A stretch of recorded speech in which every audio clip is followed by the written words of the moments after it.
So in this video, I'll go over the answers for the brick and mortar education. The answers to the questions that are at the back of the essay on page 67. So for the first question, what is the essay's simple thesis statement? The answer to that is, when it comes to quality and bang for the buck, the simple fact is that traditional brick and mortar education is still superior to online education. And the reason this is the thesis is because it's the sentence that summarizes the whole point of the essay and is giving the author's main argument for what it is they want to prove or say about the topic of online education. All right, so then the next question is, what is the essay's plan of development or supporting arguments?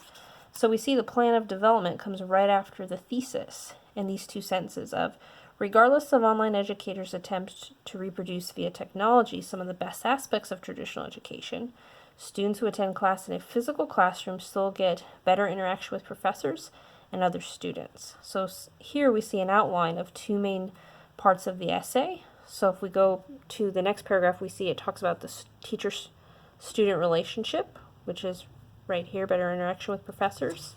And the second paragraph, it talks about student-to-student interaction, which was the second point. So then the third point brought up is they also receive an education that is more respected by most employers. And that is the topic covered in the third paragraph of the paper. So altogether, these two sentences right here are outlining the paper. So that's what makes these the plan of development. So for our third question, which one of these 3 points does not align with the thesis?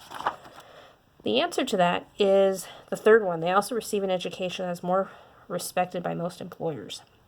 And the reason this point does not align with the thesis is because this point is dealing with a stereotype or perception around online education. It's not dealing with a hard fact or reality with online education, which is what this writer's talking about here is like the interaction with professors and other students is different between online versus brick and mortar. Now, you may disagree with this, but they are dealing with a hard fact about online education, whereas this one is just dealing kind of with a stereotype.